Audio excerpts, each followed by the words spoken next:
The Texas Deer Association presents this week's Outdoor Hero. Blame it on Texas, don't blame it on me. Broadcasting live and syndicated worldwide via the Westwood One XDS satellite platform. It's America's favorite blend of outdoors and commentary. This is Alan Warren Outdoors. And good morning to everybody listening. We are finally in deer season here in the state of Texas and in many other states where the show is being broadcast this morning. I'm Alan Warren, and for the next 2 hours, we're going to be talking about the great outdoors, but we will not tell you how to shoot a big old buck or what kind of fishing lure you need to catch or use to catch a big old fish. We will be talking about something that's much bigger than just catching or killing. It's about the very future of wildlife and conservation. You'll meet some folks who work every single day to improve the lives of the lives of wildlife and to improve and protect that all-important habitat. So good morning and welcome aboard, everybody. Next hour, we'll have Charlie Seal on from the Exotic Wildlife Association, and he has spent much of this week with folks from South Africa that we met. Actually, we met them this past March when we went over there, and they purchased an auction item at a great big old shindig for the wildlife ranchers of South Africa. Anyway, we swapped some auction items. These people purchased a hunt from South Africa. They're over here in Texas right now, just wrapping up their hunt. So we're going to get an update from Charlie on that, and I'm sure he'll tell us about all kinds of other things he's been working on this week. So for now, if you'd like to be a part of the show, it is easy to do, and we welcome your phone calls. It's 855-296-7469. All right. Again, this is Deer Hour on Alan Warren Outdoors, where we spend some time each week introducing you to and visiting with somebody that we call an outdoor hero, somebody that rarely gets the recognition I believe they deserve in taking care of wildlife. This morning's outdoor hero is a lady I met several months ago at a meeting of the Texas Deer Association. Now, at first glance, there's no way you would ever think this lady works with deer every single day. But this morning's hero does just that. I want to welcome my friend Amanda Ivy to the show. Good morning, Amanda. How are things? Hi, Alan. How are you? We're doing good. Things going busy at the ranch? Always. Every day. I know they are. Well, Amanda, I learned about you through my twin brother, Keith. He was telling me before I heard your name, he told me about how enthusiastic you are, how passionate you and your husband are. You hunted with him, and then you actually have a business in agriculture, actually alternative agriculture, essentially deer farming. So tell us about that. Well, I'm glad the phrasing's correct. We kind of fell into it. I don't know how it happened, but we did hunt with your brother. Leading up to that, we hunted. We were predominantly hunters. We were hunting, and I started, along with my husband, a non-for-profit where we took special needs children hunting. Mm-hmm. And when you take special needs children hunting, and you offer these hunts for special needs children, you want to make sure that they have a good time and a good experience. And it wasn't always whitetail, but it's exotics or boars or what have you. But we would do that, and we found that it would probably be best to do at a game ranch. And through touring some, we went and visited, and then we took some children hunting, and that was our first experience behind a fence, so to speak. And it changed our own perspective. My husband's hunted all his life, and then, of course, it became a family thing. And that's kind of where it started. So then I met your brother, and we hunted out at his ranch several times since. And he spoke with us, and then we went to hunt some other ranches, and it was extremely hard. It wasn't what people expected, and it wasn't what we expected. Yeah. And then he discussed with us, and also watching his other show about raising deer and deer farming. And once we wound up seeing how that worked, it just totally changed so much opinion that we had, that it became a passion, that I understood what the purpose was for the people that farm deer and raise deer. So what do you do, Amanda? What do you and your husband, what do y'all do? Well, we raise whitetail.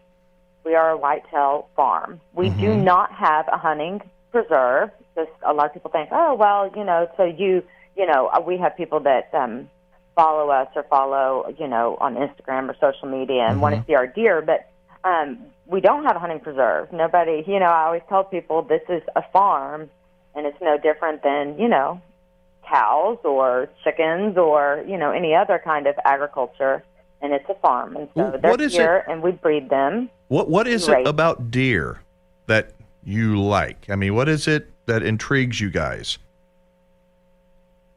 What is there not to like? I mean, they are the most beautiful creature that walks this earth, to me at least. I mean, they're just phenomenal. I don't know. It's a blessing to be able to see them and be with them absolutely every single day. They are just the epitome of beauty to me. So it brings a real calm to my life. As much work as it is, I know my husband feels the same way. It really brings a calm to us. They're just beautiful, beautiful creatures. How is wildlife farming, deer farming, different than you thought it was going to be when you all first started? It's a lot of work. It's a lot of work, and it's a lot of heartache. There's more heartache than, so to speak, payoff, because you put so much into these animals. And give me an example. I mean, what are you talking about? The heartache. I know you love them. I mean, I go on your social media, I see pictures of you, and you just, I mean, clearly you love the deer that you guys raise. I love deer. But it's a lot of work. I mean, I had a buck fawn, for example, that was born this year, and we had a bad storm come in late spring, and it was about midnight, 1 o'clock in the morning. So we stay up, especially when it's fawn season, and mamas are out there having babies on the ground, and it was fawn season. And so we stayed up with the storm until it passes. About 1 in the morning, we got out there to check, and his neck, he wound up getting trampled by, I'm assuming, some does, because he was in there with moms. And lightning had struck, And so we went and we brought them in, and you're saving them. And you're up all night nursing them, cleaning them, trying to do anything you can to save them. It's no different than if it was people. I'm not a big dog lover, but people love dogs. And you see, these dog lovers that will go through anything to save them. And that's kind of the same thing. And I nursed him for days. And what happened to him? What happened to him? He passed. Oh. We weren't able to save him. He wound up having a lot of nerve damage, and he passed. Hey, folks, we're talking with Amanda Ivy. She is our outdoor hero this hour. She's a Texas rancher, a wildlife lover, as you can hear. She's a member of the Texas Deer Association also. Amanda, what did your family and friends think when you told them that you and Chris were going to get in the deer farming business? Did they laugh at you? Did they think you were crazy? Well, yeah, they had no idea what we were talking about. So that was kind of an interesting. They had no idea what we were even talking about or why. And I think that's what's really important, and that's why I'm really involved with TDA. And because I had a misconception before we got into this business. And so, or on this side of it, I don't say it's a business. But I had a misconception, and so they just didn't understand more than anything. And so we they come out, and we give tours to other people if they want. And I always try to share as much as humanly possible, because they realize that, first of all, they are wild animals. If there is an animal that I have personally, by hand, have had to take care of since infancy, since they were, very small, they are not part of, they're still on the farm, of course, but the vast majority, I always tell people, especially people that follow me on social media, is that the ones that you see, which are very, very few, I think I have 4 that I had to raise for the past several years, they are not ever going to leave me. But don't make a mistake. For the 4 that I can get relatively close to, we have 200. So there's 200 deer. You have 200 deer? We have 200 deer. Wow. That could kill me. And so I always want to make that very apparent to followers, to people that want to get in the business, to children that think that they're cute, or to people that, say, oh, well, you have pets. They're not pets. And even the ones that I've raised, I have only one buck. If once he sheds his velvet, he's a danger to me.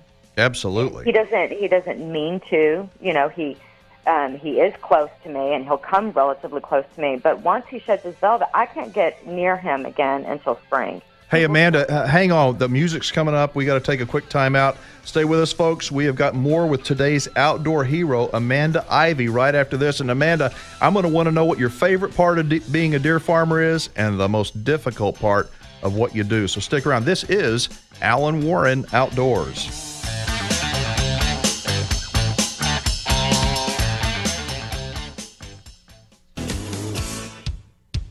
God bless Texas. All right. Welcome back, everybody. Alan Warren, and we're talking with this hour's outdoor hero, Amanda Ivy from here in Texas. Amanda and her husband, Chris, are deer farmers here in the Lone Star State, and she's sort of sharing some of her story with us. And, Amanda, I want you, when we went to break, I said I was going to ask you about what your favorite part of being a deer farmer is and what, I guess, is the most difficult part of what you do.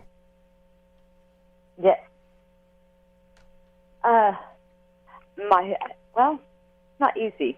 My favorite part, I'm just blessed to be able to be around deer all day, every day. And I think if you ask hunters,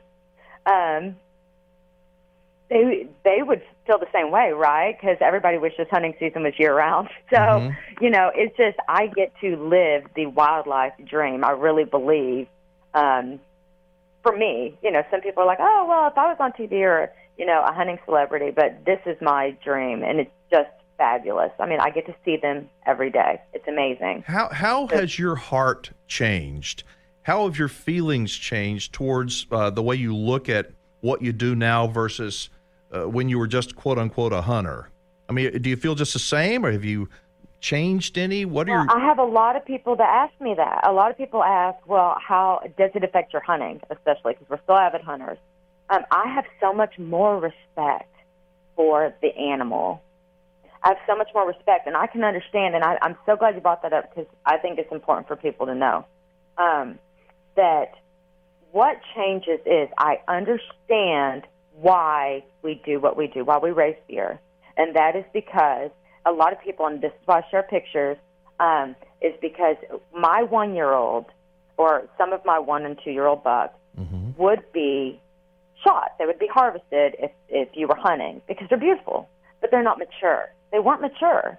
So in the state of Texas, we have measurements that we go by to gauge maturity, but I don't think that's necessarily always accurate or the best way. It's accurate, but it's not the best way. And so I have so much more respect now, and each year I think it even grows when I harvest a deer, because I do not want, even if it was a beautiful buck, to harvest something that has not had the opportunity to breed. And you want them to have some birthdays, is what you're saying. That's what I'm hearing. Yeah. So the respect. I mean, I have so much more respect for hunting and for the deer. What about, Amanda, a lot of people think, that don't know any better, think that, I guess, owning a deer farm is like owning an oil well, and they're all worth, tens of thousands of dollars. That's not necessarily the case, is it? No. I had a gentleman ask me just two or 3 days ago on social media, and he was like, I cannot wait for the day that I have a deer farm. And I'm like, that's wonderful. I want you to want to have a deer farm or to raise deer in whatever capacity that may be. It might not even be 200, it might not even be 100, but whatever capacity. But do not think, that's why I don't like calling it a business, because do not think that this is financially lucrative at all. Not at our end. It's just not. But I believe in what we're doing. Texas, I don't know the stats, you might know them. But I know it's over 90% private property Right. in the state of Texas. And so we always hear about how, small our bucks are and whatnot. And so what we're doing has purpose. It has real purpose. And Texas is a hunting state. People come here to hunt. Plus, our Texans love to hunt. So we have to do this. It's needed. And so you and Chris, you help enhance people's genetics on they've got ordinary deer, and you help them turn an ordinary deer herd into a whole lot bigger deer, which is what people really want to see. And we're making sure that they are mature when they're mature. They're ready to breed, be on their property, breed the does that they have on their property, or sometimes they purchase does, Mm-hmm. But whatever the case may be, you're making sure that if the deer goes and they breed and they're enhancing the genetics on that property, but they're also not so young that they didn't get the opportunity and then are harvested before they had the opportunity. So there's so many factors that are involved in deer farming, in this industry that we do. But, all right, Amanda, tell me, what's the the biggest misconception, one or two misconceptions people have that go, oh, that's what you do. I know what you do, but they really don't have any idea. What's the biggest misconception? I'll say it on two ends. One of them that has nothing to do with me. First of all, for the deer farmer, that we do something special to the deer. I would like to just squash that right now because it just doesn't exist. There's no steroids or anything. There's just not. If you want to know, they love peanuts. Most people give corn. Corn's extremely unhealthy. It's just carbs. So it's nothing for them. So if somebody wants to do something to help their deer, give them protein, peanuts, anything other than a carb. Secondly, is on the people that actually purchase our deer, and that would be the ranches. Because I used to be the same way. I didn't know until I went, and I would really like, it's not what you think. It's just not what you think. And so these aren't pinned deer. I hate the word pin. I just hate it. Mm-hmm. And I really wish that we could somehow reach out to the hunting world, because I'm a hunter, and I had not ever hunted behind at a ranch before in my life until 4 years ago. And I just wish that more people would just visit, reach out to somebody, write them, ask them if you could come for a visit, a day visit, to see people's property. We really need to squash that, because if you give your rights away, the people that are against high fence, when you vote to give to take somebody's rights away, you're also empowering the people to take your rights away in the future. So hunters need to realize, if it's not your cup of tea, fine. Bashing, trying to act like you want something made, illegal or whatever, take somebody else's rights away, can empower those people to take your rights away. And I see that coming.